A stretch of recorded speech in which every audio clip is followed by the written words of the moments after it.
Good evening, everyone. Welcome. Thank you for coming and joining us for the learning of Torah Hashem, Be'ezras Hashem Yisbarach, as we broadcast from our flagship station here in the Aguda Beis Zev of Fairways, Lakewood.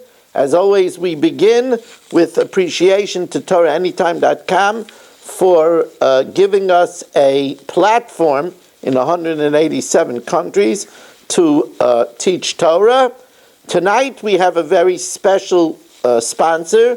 Tonight's Shiur is dedicated by my dear Talmud, Mr. and Mrs. Aaron Swade, loving memory of his father on his yahrzeit, Shul ben Yitzchak. You know, Shul ben Yitzchak has a very great abbreviation. It's Shin Yud, Shai, and it says a tzaddik is going to inherit Shai Olamas, 310 worlds, which should be his fate. He should have a lichtig in Gan Eden. He should be a male tziyoshev for his family, for all of us, and all of Klal Yisrael. We do not have a sponsor for next week. If you would like to sponsor this year, that's heard all over the world, and it's heard on TorahAnytime.com, on Kol Haloshen, on YouTube, on Torah Communications Network, on Facebook, to my subscribers, to Zoomers, to people here in the Shul, 718-916-3100. You could text 718-916-3100 or email to rmmwsi@aol.com. Before we start focusing on Vayigash, just something residual from Hanukkah. I had the pleasure of being this Hanukkah Shabbos Hanukkah by Shemaiah Greenwald at Greenwald Caterers, and I brought with me 2 silver menorahs, assuming that I would probably need to light in the Beis HaKnesses over there in their shul. I was correct, and therefore, before Shabbos, I lit a menorah, of course, for myself, and I actually made a decision that I used the smaller silver menorah, which my wife inherited from her father, Reb Simcha Hyman, who was a Rav in Eretz Yisrael. I lit that for myself, and I used the bigger one because it was, of course, a huge crowd. As a Persumei Nisa Derabim, I used it in the shul. And I had a question, a halachic question in my mind, which I never had before, and that is, it was the second night of Hanukkah, because Hanukkah's first night was Thursday night.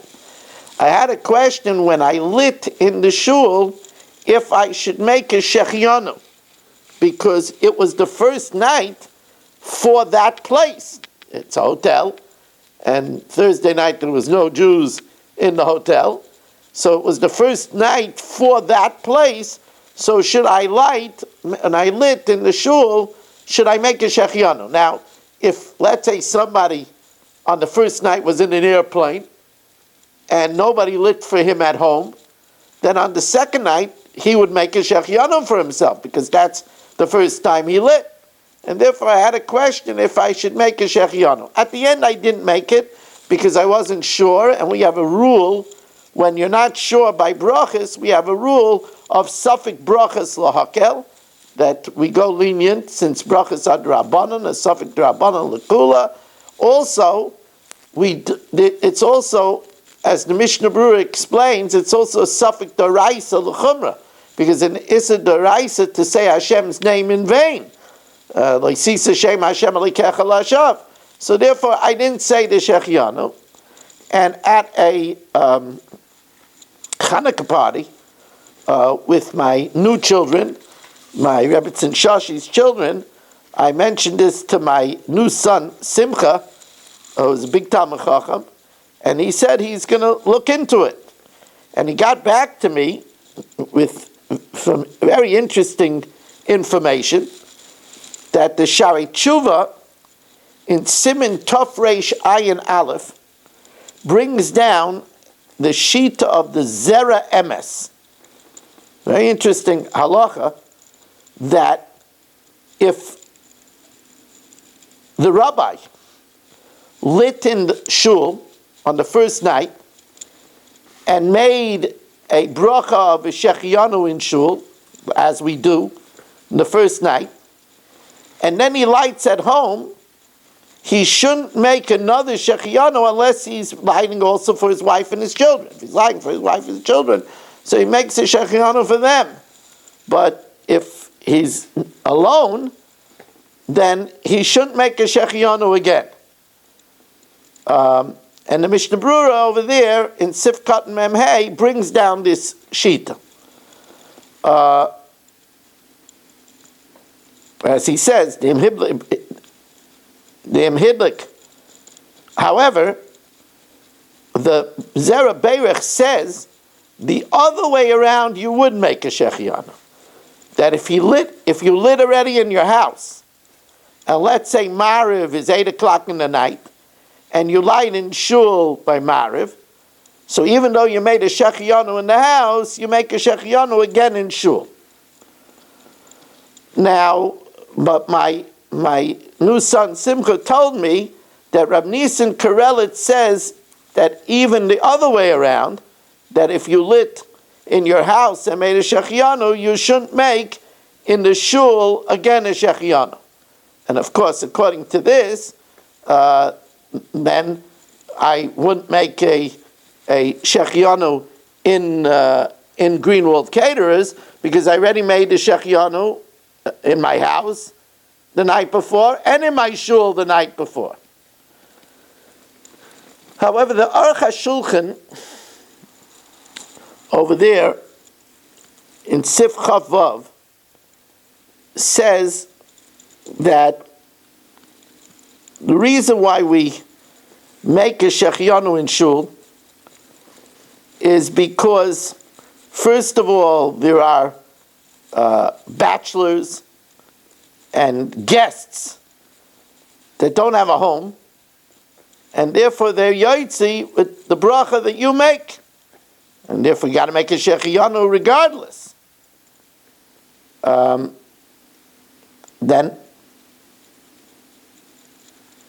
in the case of Greenwald Caterers, according to that reason, I probably wouldn't make it on the second night, because the guests or the bachelors, wherever they were on the first night, were already yotzi the shechianu.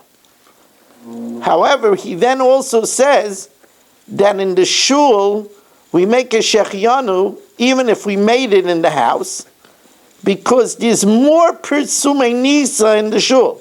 Especially, he says today, when we don't light by the door of the house, it's not the minhag here in the diaspora to light by the door. So there's more persumei nisa in the shul. So it's very likely then that on the first night of the lighting at Greenwald Caterers, where there was a great crowd of almost 500 people, that you should make a shechianu the first time. Also, the Kolboy says that the reason why we light in shul is it's zeicher to the lighting in the Beis HaMikdash, because our shul is a mikdash ma'at, and therefore, if this is the first time we're making the zeicher l'mikdash in this makam, so it's very likely that you would make a shechianu. Although the Piskei Tshuvas does ask, if we're doing it l'zeicher the mikdash, then we should use oil, and many shuls use candles of wax because it could be seen further and there's more persumei nisa. The mice is it's interesting how we're looking back 50 years. 50 years. When I was 15, I lit the menorah in the yeshiva after mincha. After mincha, I remember before second seder, I lit the menorah. I don't know how I got the privilege. I think maybe because I always, the mitzvah menorah is always precious to me. You see, I came prepared with 2 silver menorahs. I think I got a special menorah, and I lit the menorah in the base of Medrash, and I remember lighting it, and then making 3 brachas the first night, Shechianu, and then when I got to my room, we all lit by our rooms in the yeshiva. If you had a bed by the window, then we lit by the window. And if you had a bed near the door, then we lit by the door. And I made a Shechianu again. Now, according to the Zera Emes and the Mishnah Berurah, that brings down that since I didn't have a wife and children waiting for me, I lit as a bacher, I shouldn't make the Shechianu again. And it's interesting that they bring down that many hold that not only don't you make the Shechianu, but you also don't make the She'asa Nisim Laviseinu again. The Yisrael's L'Tshuva, Shal's L'Tshuvas, Rabbi Issa Zalman, not Rabbi Issa Zalman, Rav Shem Zalman Auerbach hold that you don't even make the She'asa Nisim again. L'maisa is, going back 50 years, I did make the brachas again, and perhaps I was mistaken. It's interesting that I found that the Piskei Teshuvos actually brings this shaila that the bacher that lights in yeshiva for everybody, what does he do when he lights later for himself? And he brings the eitzah, it's actually his second eitzah, he brings an eitzah that when lighting for the Beis HaKnesses, he should have in mind not to be personally yotze, and then he could light again, except that he brings down in one of the footnotes elsewhere that might be questionable because it might be considered a bracha she'eina tzricha. I'd also like to say that it was my practice that sometimes I would say on the first night of Chanukah a Shechianu 4 times. I remember there was times that on the first night of Chanukah I made Shechianu 4 times because I would do it in my Shul in the Aguda, Staten Island. Then I would go home with my wife and children and do it again, Shechianu. Then I would get to my Chumash here in Beis Yisrael, where we daven Ma'ariv, and I would light again with a Shechianu. And then I would get to my Daf Yomi in Aguda, 14th Avenue, where we daven Ma'ariv, and I light another Menorah, and I make another Shechianu. I would make 4 Shechianus in one night. So for sure the 2 times that I lit in Aguda, Staten Island, and then at home, when I lit also for my wife and children, that's L'Kuli Alma. But then afterwards in Shul, making another Shechianu, and then again in Beis Yisrael, and then again by the Daf Yomi, it really depends on all of the discussions that we spoke. I want to tell you that it gets even more complicated because they bring down that the Shulchan Aruch Harav says that some people didn't light in Shul because there's a question whether you should make a bracha in Shul. And the Ramshik says that he had heard that the Chassam Sofer avoided making a bracha on the menorah in Shul, and the Sefer Minig Yisrael Torah says that perhaps this is why in certain places they have a child light the menorah in Shul. I have a feeling that this might have been a minig in Grozvedan. I think I remember I used to light by Rabbi Pollack, but I think he would give it sometimes to a child, although the Minig Yisrael Torah brings down, and I think the Birkei Yosef also brings down, that perhaps it shouldn't be done because it's not covered at Tzibur for a child to light. Be that it may, if you remember, in last week's shir, we talked about how the next time the Haftarah of Miketz will be the story of Shlomo HaMelech and the 2 women arguing about whose child it is. The next time that Haftarah will fall out when Miketz is not Chanukah is in 2040, and how we have to pray to live. 2040 is 17 years later. But also equally, we have to thank Hashem that we are alive and that we reach milestones, and that the blessing of Shechianu v'kiyamanu v'giyanu l'azman hazeh is a very precious blessing. I'll tell you a fascinating thing that the Aleinu L'Shabach says at the end of this week's parsha. He brings down that Baron Rothschild, the fabulously wealthy Baron Rothschild, would buy a new pair of tefillin every day and give his old one to Aniyim so he could make a shechianu on the tefillin every day.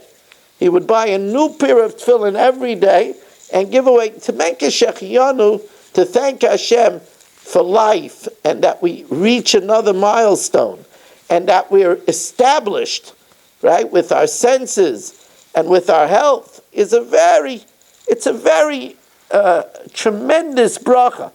I want to tell you that the Nitra Rav said about that time, in that onset of COVID, that frightening time, which was definitely a plague. A plague is when you have 3 days where 3 people die each day. And that was certainly more than that, the scary time of COVID from, if you remember, from Pesach, from Purim till Shavuos. So he said that anybody that's over 60 that reached that Shavuos and survived could bench Gaimel. That's what he said. And I felt that Shavuos, when we, as a matter of fact, that Shavuos, my shul was still not open. We had minyanim outside. We did not daven inside till after Shavuos. My shul was closed in Staten Island from Purim, right after Purim. We were open Purim, right after Purim. I shut it down until after Shavuos. But when you made a shechianu on Shavuos, that's one heck of a shechianu. That's that we survived COVID. And I have to tell you that my shul president, who is also a wonderful person, Shmuel Liefer, soll sein gesund und stark, who was also my Baal Tefillah for Kol Nidre for many, many years in my shul. He worked for Port Authority, and he was on the 63rd floor of the first tower on 9/11. And he got out, and he said, even though he's a very sophisticated marine engineer, he still dilly-dallied in the hall of the first tower until it was almost too late, because he had no clue that the tower would come down. He went down the stairs right away when he heard the bang, and he was downstairs 63 flights almost immediately, while they were still telling people to stay inside. But when he said that Yom Kippur, a shechianu, I made an announcement that that's some shechianu, that he survived. I also remember very profoundly, it was just my Rebbetzin Miriam Liba Bas Rabaran, my first Rebbetzins Yortzeit, in the beginning of the week, Sunday night, Neshama should have a lichtige Gan Eden, and I remember that Erev Chanukah, she stopped breathing. And Hatzalah came. They wanted to put her into the ambulance. They had her already down on a stretcher, and they told me that they were going to intubate her in the ambulance. And I knew that in her weakened state, they would kill her if they intubated her. And I said, no, I'm refusing. So I told her, bring her back up. So Central Hatzalah called me, and they said, do you know what you're asking us? You're asking us to release a woman that's hardly breathing. So I called the doctor, famous oncologist, Dr. Hirschfeld, and Reb Ruvain, and we had a meeting, and they both decided that I was the caretaker that knew her condition the best, and they returned her, and they told me I should expect that she would die within the hour. And remember, I held her hand for almost 8 hours straight. It was amazing. I didn't have to go to the bathroom. And I kept on telling her that she lived to hear the Shechianu on the candles. And she did, and she lived throughout Hanukkah. And again, to me, that was one of the most meaningful Shechianus of my life. So, Shechianu is a very, very precious bracha. I remember that when I was a widower, and therefore I had to light candles. I was home alone. All my children were already married, Baruch Hashem. So I had to light the Yom Tov candles. And I remember I had a shaila when I lit the Yom Tov candles, if I should make a shechianu, or should I wait for Kiddush like a man does? And at the one hand I said I really should make a shechianu on the candles, because since Yom Tov is coming, why delay the shechianu? At the end, I made the shechianu at Kiddush because I wanted to be mitzi the rest of the family that was there and that needed to hear my shechianu. So when I made Kiddush, I made the shechianu. But the shechianu it's a very big thing. Once I'm talking about shechianu, I should tell you one more thing about shechianu, and that's it's unusual that there's so much halachic discussion in this year, but I will tell you also that on Yom Kippur, women, especially if they're older and they want to come to Kol Nidre, so they want to drive to Shul. So that's fine, because you could articulate the Tanai when you light, that you're not being Mekabel Yom Tov until you get to Shul, but then they have to be careful not to say the Shechianu when they're lighting. Because if they make the Shechianu, that's Mavatal their Tanai, because the Shechianu is on the Zman. That means they accept Yom Tov. So if they want to make the Tanai, they have to delay the Shechianu and make the Shechianu together with the men when the Chazan says it in Shul. So again, when we're talking about thanking Hashem for life, we should make the most of places where we thank Hashem for life. For example, every morning when we say Moida Ani, that's a tremendous place to thank Hashem for life. Moida Ani lefanecha melech chai v'kayam shechazarta bi nishmasi. Bechemla, that you return me my life with compassion. Some people, Rachmana litzlan, don't get up in the morning. That's a very scary thing. So when we're talking about thanking for life, our life, we should thank Hashem in Moidani. Also, after we make the Asher Yotzer in the morning, we say the prayer of Elikai Neshama. Now it's worthwhile to pause on those words.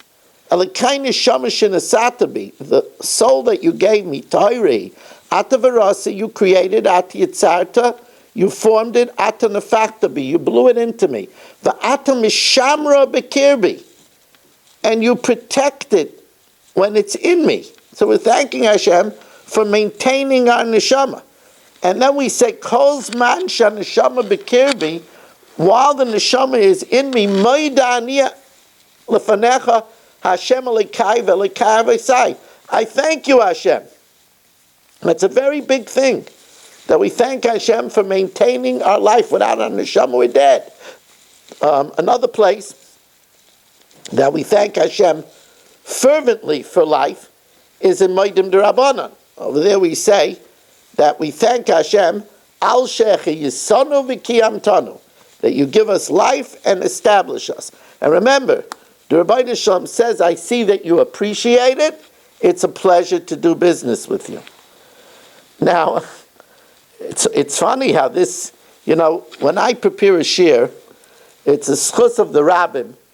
It prepares itself. So it's interesting. It says, "Vayizbach zavochim le'elekei aviv Yitzchak," and Yaakov sacrifices to the God of his father Yitzchak. Now, what about his Zayda Avram? So Rashi says an interesting thing. Chayiv adam mikvaid aviv. A person is chayiv to honor his father. Yoser mikvaid zakenai, more than his grandfather. Lefikach tola b'Yitzchak v'loy b'Avram. That's why it says Elikei avi Yitzchak and not Elikei avi Avram, because you have to honor your father more than your grandfather. Now, although this sounds simple, I made a bracha already.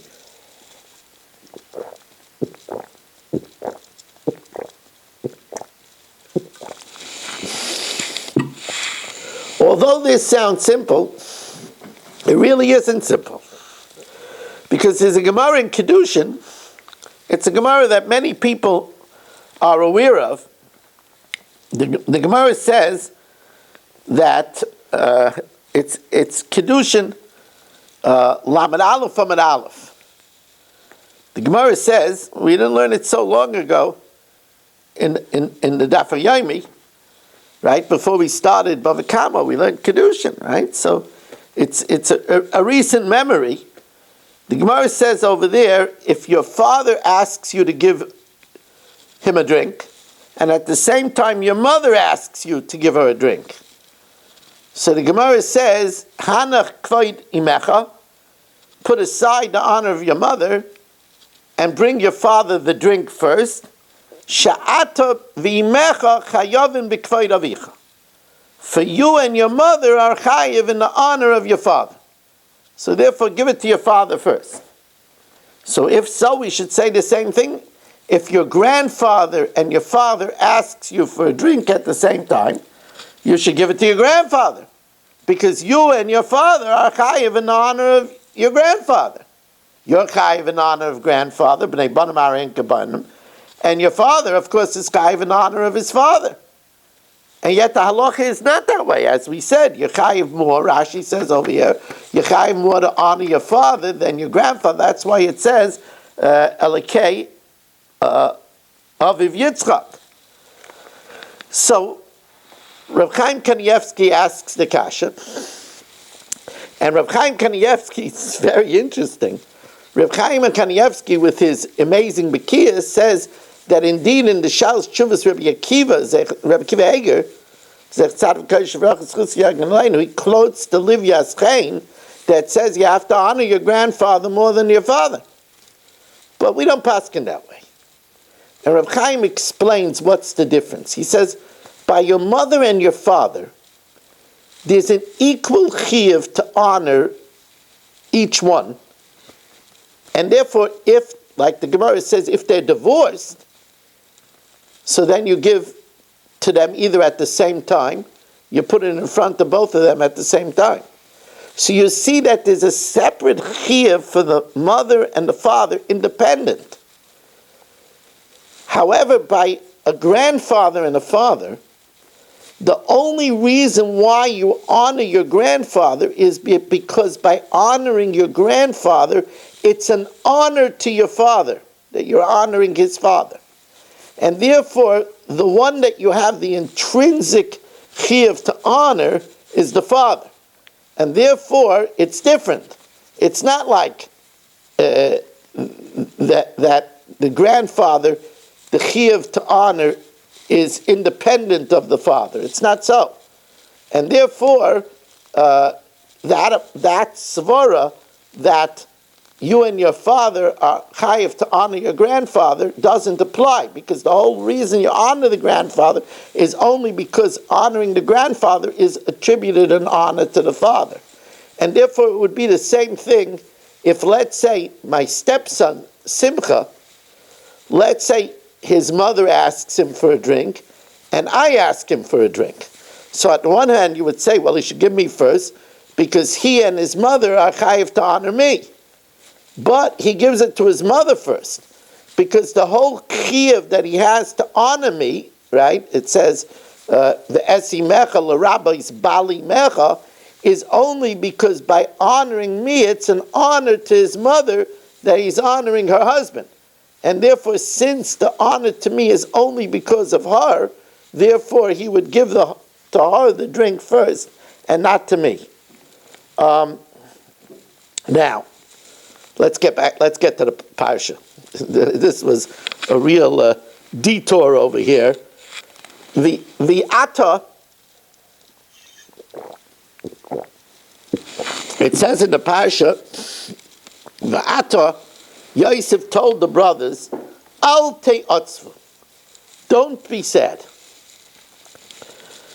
Now this is a Torah directive of humongous proportions. Atzvus is a very destructive state of mind. I give Shiur now on Chokli Yisrael. Indeed, if you want to hear my Shiurim, they're on TorahAnytime.com and Kol HaLashon from the beginning of Bereshis through Mishpatim. We have all of the Chok, all 6 days of all those parshas. And if you're not aware what Chokli Yisrael is, it's a discipline created by the Arizal and finished by the Chidah, where every day you learn some Chumash and Rashi, some Navi, some Ksuvim, a full parak of Mishnayos, each day from a different Seder, a piece of Gemara, a piece of Zohar, a piece of Musar, and a piece of Rambam. It's really fascinating. It's really a way to get well-rounded knowledge of a lot of Jewish Yedias. So anyway, in the Chokli Yisrael, on Parshas Mishpatim, on day 2, in the Musar section, of the Chok of Mishpatim, day 2, so it teaches Yizar Adam, a person should be careful, Shalo Liyos Etzev, that he shouldn't be sad. And here he says, we know that there's the king of the demons was Ashmedai, and the queen of the demons was, some people don't pronounce it, they just say Plonus. The queen of the demons is Lilius. And Lilius, the Musar says, Ki atzvus hi midas ploinus Lilius. The atzvus is the special trait of the destructive she-demon Lilius. My wife, who's a therapist, says that it figures that this is why there are perhaps more women that struggle with depression, because it's from the feminine side.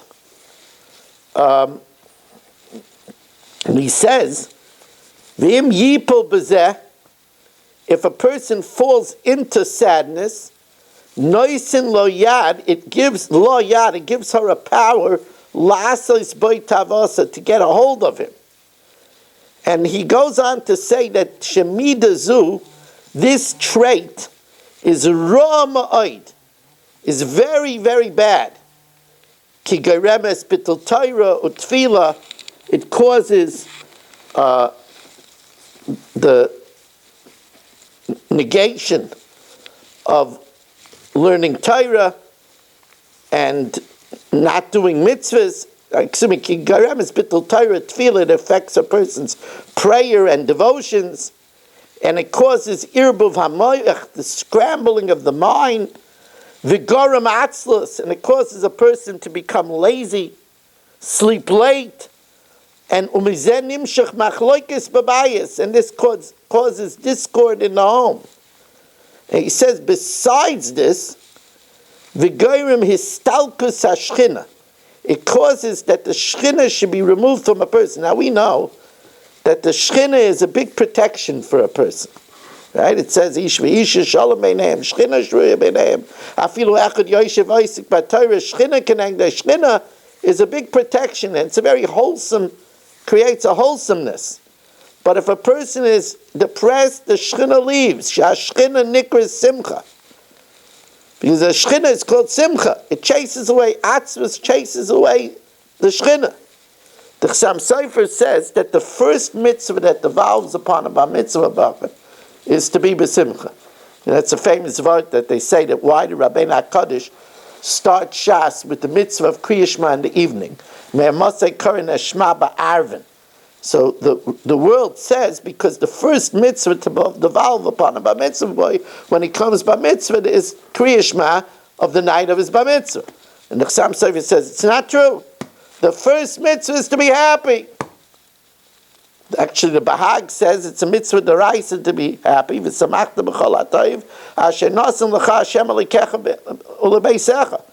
And it is the true wealth. Because it says, one person wants to be wealthy, he has to learn to be happy. Because that's the true wealth. And it's the reward of Torah.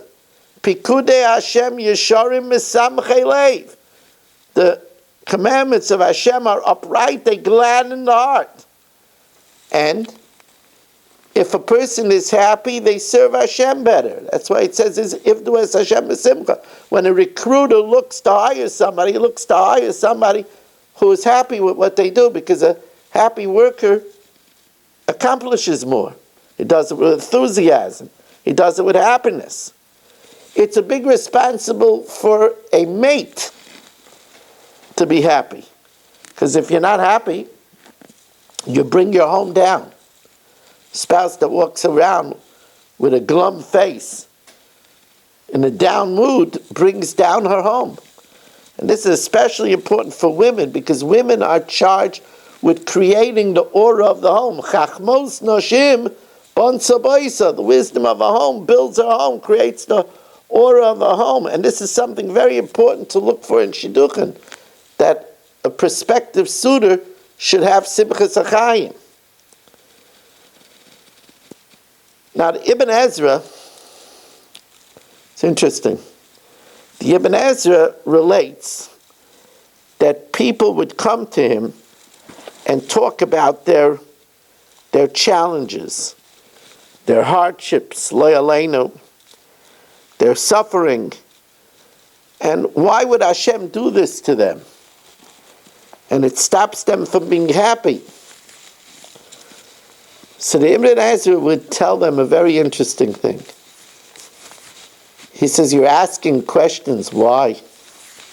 You think you could understand the complexities of the ways of Hashem? So he told them an interesting story. He told them that two men were walking.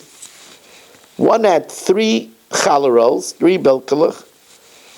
Reuven had 3 bilkelach. Shimon had 2 bilkelach. And Levi came along, he didn't have anything. They sat down by a picnic bench, and Reuven and Shimon shared their bread, and they ate it equally.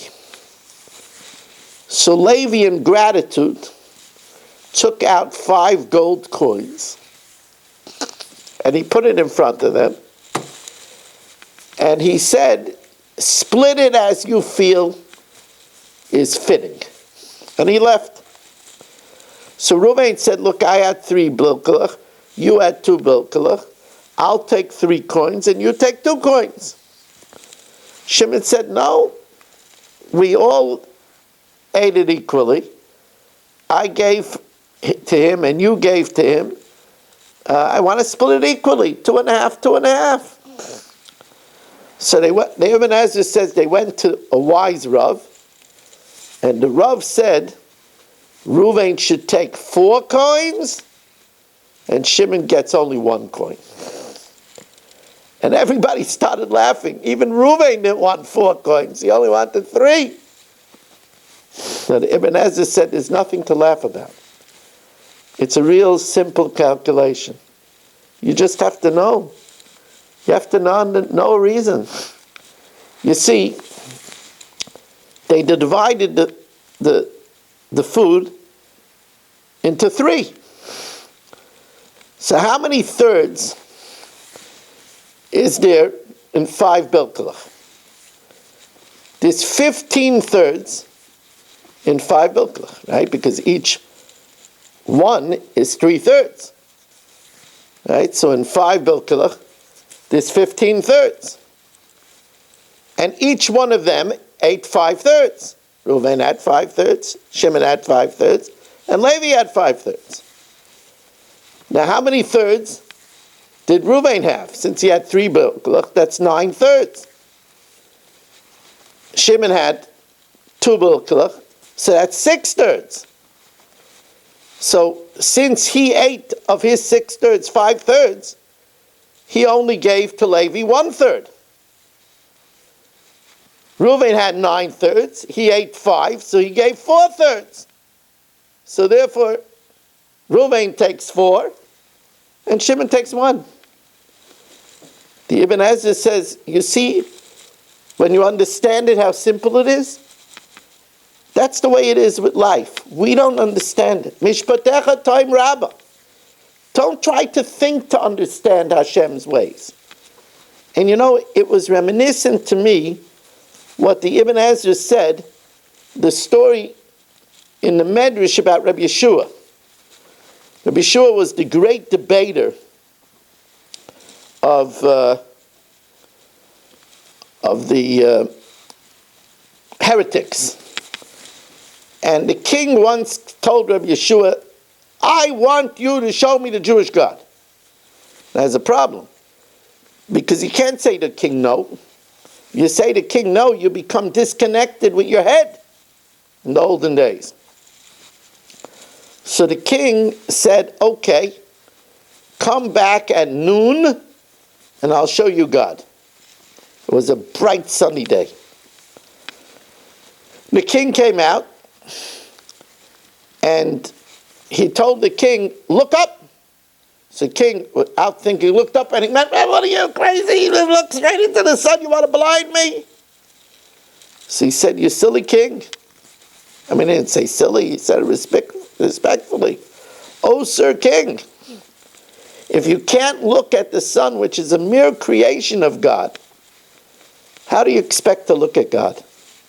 Lo yirani adam v'chai. No man can see me and live. The same thing is true. If you can't figure out 4 pieces and 1 piece, how are you going to figure out the complexities of Hashem's judgment? Vayipol al tzavrei Achiv Binyamin vayefk.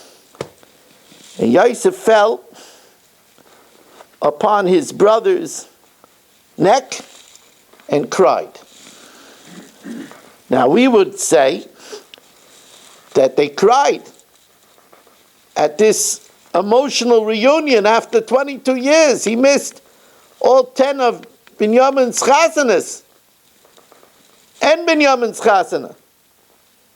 And he missed everything. Binyamin hasn't seen his only sibling from the mother Rachel for 22 years. But Rashi says what happened was Yosef was shown a vision of the destruction of the 2 temples, right? Shnei mikdashim shasid and lias bechelka shel Binyamin v'seifei lecharev. So it's interesting that Reb Zilberstein tells a story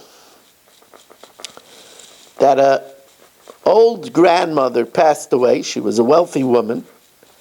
She left the tzava. And she had many, many grandchildren. And she left money to all her grandchildren. And to one grandchild, her name was Chanala, she left $10,000 more than everybody else. And people couldn't figure out why this grandchild was singled out. In those days, $10,000 was a princely sum. Why she was given $10,000 more than all the other grandchildren.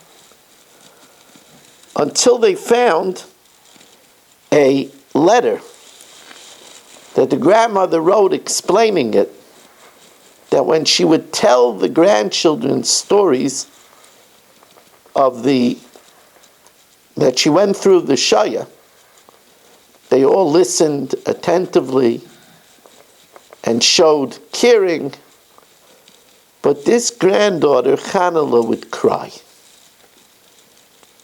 And she said the tears are worth $10,000. And the lesson is a tremendous one. The tears that we cry over the Beis Hamikdash, that's worth a lot to the Rebbeinu Shalom. Even if a person, some people don't cry easily. But if they sit and they show their care, Ramila used to say that if you go to Chasana late in the night, you come home late, maybe there's a mitzvah time, so maybe you had to stay, it's a relative, you had to stay to benching, you came back in traffic, and you get home, and it's midnight. He says, don't waste the opportunity. Take out a sitter, sit on the floor, sit down on the floor, take an English sitter, and say a few pieces of Tikkun Chatzos. You don't know how valuable that is to mourn over the Beis Hamikdash. Now, I want to tell you the Gemara in Sanhedrin. This Gemara in Sanhedrin is an eye-opener. It really is an eye-opener. Before I tell you this Gemara, again, I want to remind you that we are looking for a sponsor from out there in the wild blue yonder. If you enjoy these shiurim, considering sponsoring 1 week, being chazik to share 1 week. If everybody pitches in, then it's easy to get sponsors. It's $360 for this global share. 718-916-3100. rmmwsi@aol.com.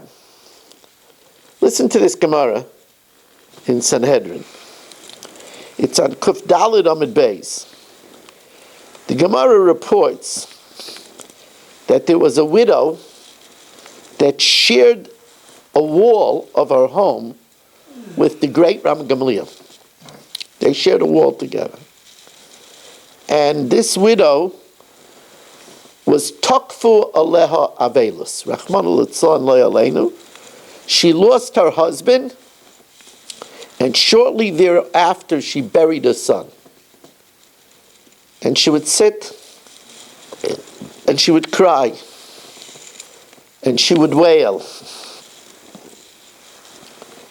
And Rabbi Gamliel heard her crying and weeping, and he was touched, and he also cried until his eyelashes came out like Leah from all the weeping. So, on a simple level, this shows us that Rabbi Gamliel had the Midah, the 37th of the 48 Kinyanei HaTorah, of Noisei Ba'elim Chaveiroi, that he shared in the pain of another. He was an empathetic person, and he didn't ignore her pain, but he shared in her pain, and he carried her pain. I told over a story last Shabbos about the Heilige Chertke Rebbe. It's a very powerful story. Like many Rebbes, Chertke was from the greatest of the great. He was revered by everyone in his time. The Chertke Rebbe, would help people that would come to him to avoid the draft. The draft was like a kiss of death to Yiddishkeit, because a person was drafted. First of all, it was very dangerous. A lot of times it was never heard of again. And secondly, they didn't accommodate, didn't have kosher food. They didn't accommodate Shabbos. So it was not possible to be Yiddish. So they would go to the Chertke Rebbe, and the Chertke Rebbe would help people avoid the draft. The government got word of it, and they sent a spy. The spy dressed up as a chassid and cried to the Chertke Rebbe that he has an only child, and they want to conscript the child, he should help that his child should be able to avoid the draft. So the Chartkover Rebbe asked him to repeat the story. And he repeated the story. So Chartkover said, could you tell it to me one more time? He told it to him a third time, and the Chartkover Rebbe told him, you should know that we Jews are very patriotic, and it's your duty to send your child to the army, and let him bring pride to the family. Later that week, the Chartkover Rebbe was given a commendation from the commandant that he supports the war effort. The Hasidim, when they heard this story, they said it was an open mifus, a miracle. So Chartkover Rebbe says it's not a miracle. In order to be a Rebbe, you have to feel a person's pain. To be able to take kvitlach, you have to be able to feel a person's suffering. Put yourself into the person. When he told me the story, I didn't feel any pain. I asked him to repeat it. He told it to me a second time, I didn't feel the pain. When he told it to me a third time and I still didn't feel anything, I knew he was a fake. I knew he must be a spy. Rabbi Gamliel felt this woman's pain in every pore of his body. She lost her husband, her child. That's a simple meaning of the Gemara. But in Eicher Rabasi, it adds a caveat to this story. And the caveat is awesome. In Eicher Rabasi, it adds a caveat. Sheyeshomea koila, he heard her voice, v'nisker b'churban Beis Hamikdash. And he remembered the churban, and he was crying not just for her husband and her child, but he was crying for the churban Beis Hamikdash. So, when I heard this story, this is the way I interpreted the story. There are people, as I said, that don't cry easily. But sometimes they're moved to cry. Different people, different ways. Some people are moved to cry by a certain type of song. It brings them to tears. Other people read a book and it brings them to tears. Other people see a kosher movie and it brings them to tears. When something brings you to tears, borrow those tears and also use them to think about the tsar of the Shechina that's Begalus and that there's no Beis Hamikdash. And perhaps Rabbi Gamliel got this idea from Binyamin and Yosef. Here they were crying at a reunion after 22 years. Hashem showed them a vision of the Beis Hamikdash and its destruction, that they should use it also for the Beis Hamikdash. That's the way I interpreted this Gemara. However, Rav Zilberstein, in the Aleinu L'Shabeach, interprets it in another way. It's really very important, very fundamental. He says, when Rabbi Gamliel saw that this woman lost a husband and a child, that's something that shouldn't happen. A husband and a child, how much could a person take? Rabbi Gamliel says that only happened because there's no Beis Hamikdash. With the protection of the Ketores, with the Mizbeach that makes peace between us and our Father in heaven, there would be no such event that could happen. And therefore, in our contemporary time, how important this is. On October 7th, with terrorists coming into people's home and massacring and raping men, women, and children, where we have 3 hostages killed, where every day we lose a soldier, this can only happen because we don't have a Beis Hamikdash. Because the Shechina is not in our midst. When something bad happens, it has to cause us to daven more. Like we say in Alamichi al Mizbechecha v'Alecha Lecha. Right? We say, at Tzemach David, Avdecha Meretz Hatzmiach, Ki Lishvascha, Kivinu Kol Hayom, we see so much suffering. Such suffering could only happen because there's no Beis HaMikdash. When we see so many people struggling financially, they can't make ends meet. They can't marry off their children because they can't support the son-in-laws. They can't pay the schar limud. People, young couples are paying over $3,000 a month, and that's light for schar limud. They have huge mortgages, medical insurance, car insurance, the price of food. It's because we don't have a shulchan. Because when we had the shulchan in the Beis HaMikdash, from the shulchan emanated bracha. But it's not only when we see hard times that we think about the Beis HaMikdash. When we have good times, we also think about the Beis HaMikdash. What do we do in good times? In good times, what do we do under the chuppah? The zenith, the pinnacle of joy. We break a glass.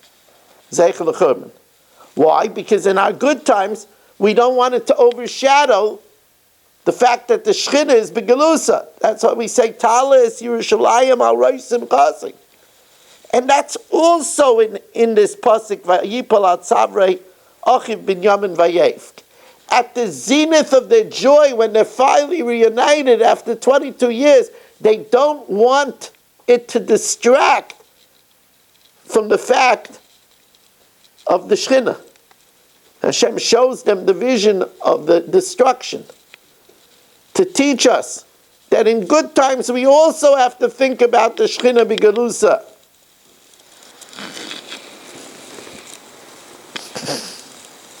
I want to conclude the shir tonight.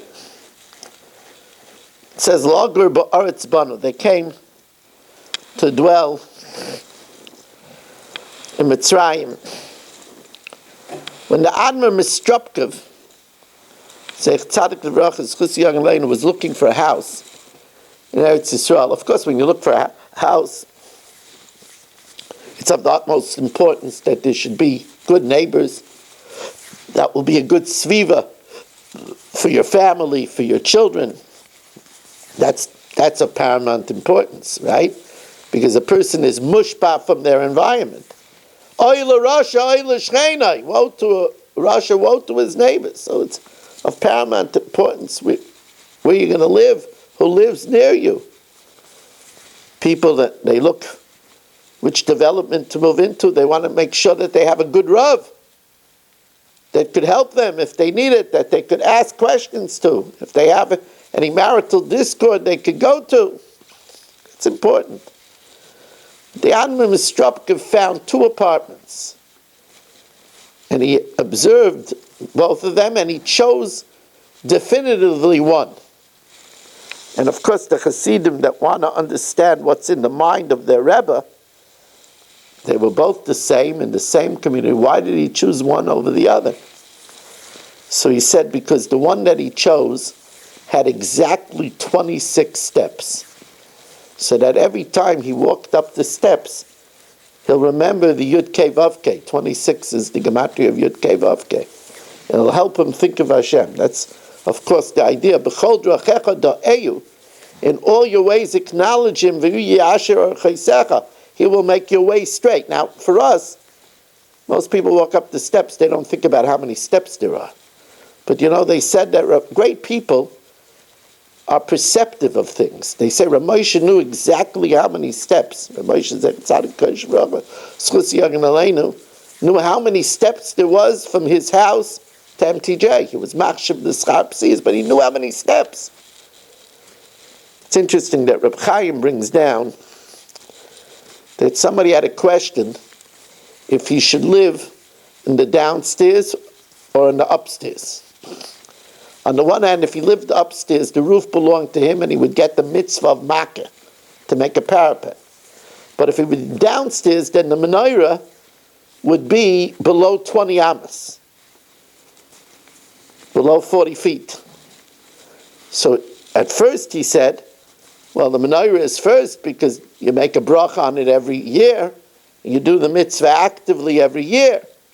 But then he said, since in Eretz Yisrael they lit by the door, so he said from the upstairs apartment he could still light by the door, and then also have the mitzvah of makkah. You see, this is the way how people bought houses. It's interesting that he didn't say that if you have to climb up the stairs, it's bittul Torah every day. Because if you're downstairs, you go straight in.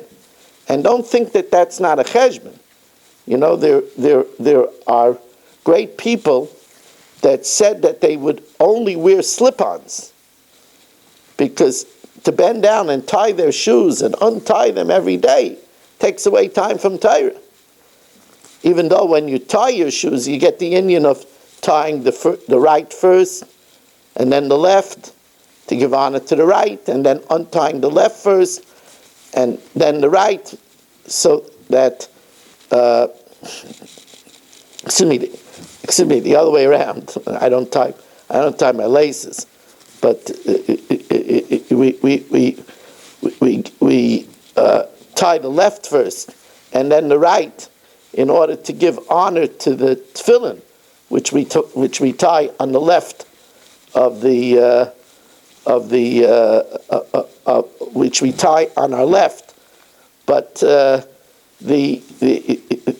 idea of bittul Torah is more, right? So did I get that right? Yeah. So perhaps the steps weren't the cheshbon, because you could think Torah while you're walking up the steps. You can't think Torah when you're handling your shoes. So that's why the shoes is an issue while the steps are not an issue. But the tzaddikim had a cheshbon for everything. Again, I want to thank all of you for joining us. Remember that there is also another shiur on the parsha dedicated by the Reuben family called For the Shabbos Table, which I usually make available sometime on Thursday. Thank you very much for joining us, and have a wonderful Shabbos.